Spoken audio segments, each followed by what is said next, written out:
Shalom Bapak Ibu dan Saudara yang terkasih. Kita berjumpa lagi dalam keadaan sehat karena kasih karunia Tuhan Yesus. Mari kita berdoa. Tuhan, terima kasih untuk semua kasih karunia-Mu sehingga pagi ini, saat ini kami boleh bersama belajar dari firman-Mu. Dalam nama Tuhan Yesus. Amin. Saudara yang terkasih dalam Tuhan, saya ingin mengajak Anda untuk bersama merenungkan tentang rasa cukup. Cukupnya sampai di mana?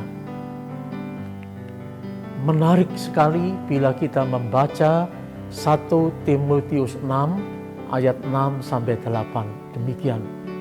Memang ibadah itu kalau disertai rasa cukup memberi keuntungan besar.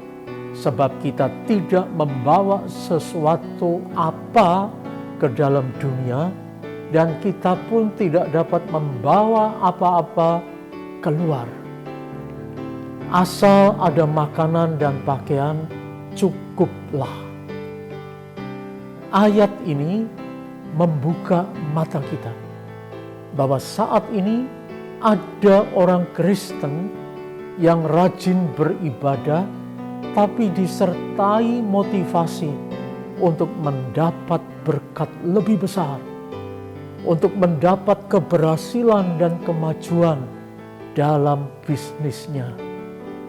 Melalui ayat ini, kita diingatkan sesuatu yang sangat penting dalam hidup ini, yaitu rasa cukup. Sampai di mana rasa cukup bagi manusia? Harus diakui bahwa manusia tidak pernah berhenti dan merasakan cukup terhadap apa yang sudah diraih dan dimilikinya. Rasa cukup dalam bahasa Yunani adalah autarkia.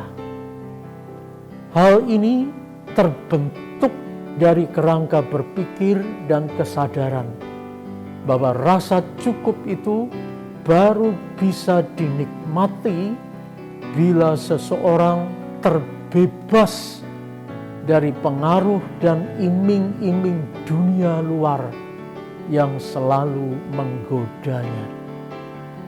Kerangka berpikir seperti ini mempengaruhi sikap batin.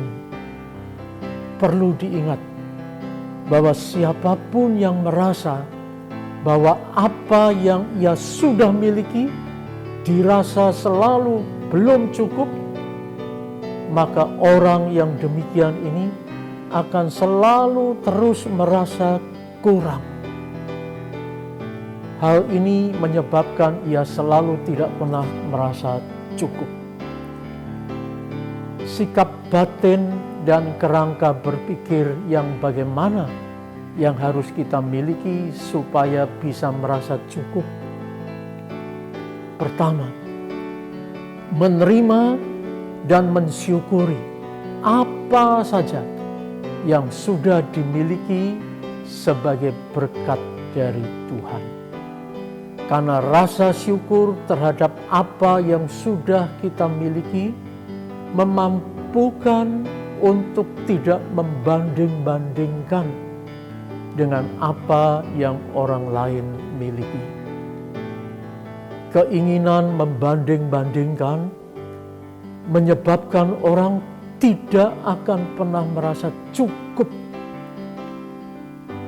Jika saja seseorang bisa merasa cukup dengan apa yang ia sudah miliki, sebenarnya itulah kekayaan yang terbesar baginya.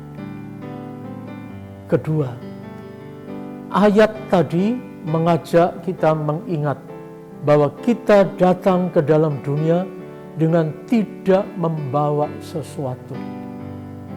Sebab itu, tak perlu mempunyai keinginan untuk menambah-nambahkan sesuatu yang terlampau besar dan berlimpah ruah pada apa yang sudah kita miliki. Tapi justru singkirkanlah dari pikiran kita niat untuk menambah-nambahkan sesuatu dengan berkelebihan dan berkelimpahan. Karena apa yang berkelebihan dan berkelimpahan itu tidak menjamin kita bertambah bahagia. Karena kebahagiaan adalah saat kita bisa menerima dan mensyukuri apa saja yang sudah kita miliki. Ketiga, ayat tadi mengingatkan bahwa kita tidak akan membawa apa-apa keluar saat kita meninggalkan dunia ini. Dengan telanjang kita datang ke dalam dunia. Dengan telanjang pula kita akan pergi ke bawah bumi. Artinya, sekalipun kita memiliki kekayaan yang berlimpah dan semua barang mewah kita miliki, ternyata dalam kehidupan ini kita hanya membutuhkan sedikit saja. Tidak semua orang yang memiliki barang-barang yang ia miliki bisa untuk kita nikmati. Dan ingatlah bahwa kita juga tidak bisa menikmati semua yang kita miliki. Yang kita miliki pada suatu saat harus kita tinggalkan. Dan bahkan dimiliki oleh orang lain nantinya.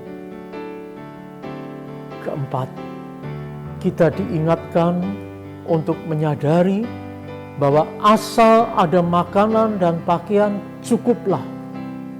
Artinya, sebanyak-banyaknya yang kita miliki, ternyata kita hanya bisa menikmatinya secara terbatas saja.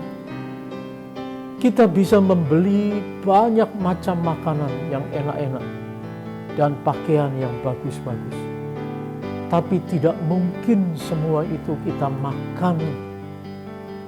Kita hanya bisa memakan secukupnya saja, bukan?